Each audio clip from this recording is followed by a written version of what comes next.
भाजपाचं राज्यामध्ये operation lotus पुन्हा सुरू होणार का याकडे आता सर्वांचं लक्ष लागलंय, कारण मंत्री गिरीश महाजन यांच्याकडून आता त्या संदर्भात सूतोवाच करण्यात आले आहेत। पालिका निवडणुकांआधी मोठ्या राजकीय घडामोडी आता सुरू झालेल्या पाहायला मिळतात। मवियाला आणखी खिंडार पडणार का याकडे सर्वांचं लक्ष लागलंय, चर्चा रंगू लागली आहे।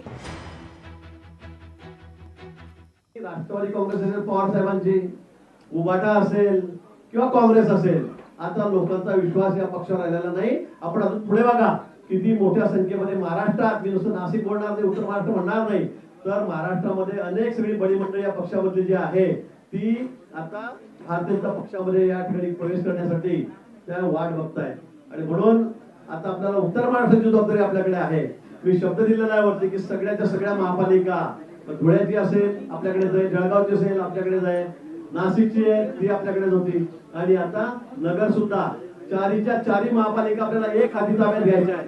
नाशिक मध्ये तर आपल्याला राज्यामध्ये उच्चांक करायचा आहे। जेवढे सदस्य आपल्या या ठिकाणी होतील तेवढे कुठे महाराष्ट्र येणार नाही। बावनकुळे साहेब, चव्हाण साहेब, आम्ही आपल्याला शब्द देतो की सर्वात मोठा नगरसेवकाचा उच्चांक हा आकडा आम्ही नाशिक मधून महापालिकेतून तुम्हाला या ठिकाणी देऊ। आपले प्रतिनिधी स्वप्नील जाधव आपल्यासोबत जोडलेले आहेत। स्वप्नील, राज्यात भाजपाचं आता आपण पाहतोय ऑपरेशन लोटस हे पुन्हा एकदा सुरू झाल्याचं चित्र एकंदरीतच पाहायला मिळतंय। काय वाटतंय, भाजपामध्ये मोठ्या संख्येने इन्कमिंग सुरू आहे?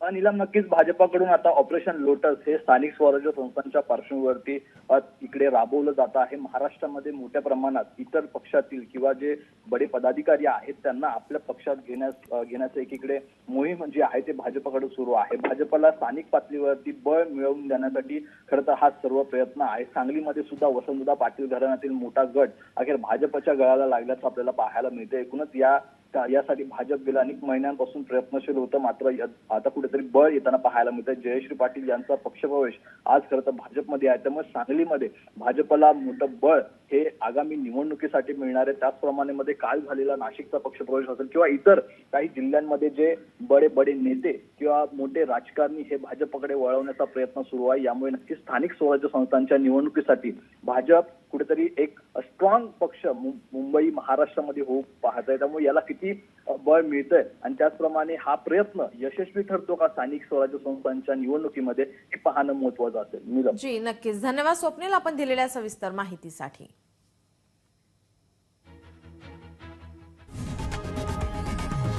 लोकशाही मराठी ऐका, पहा, जागरूक रहा।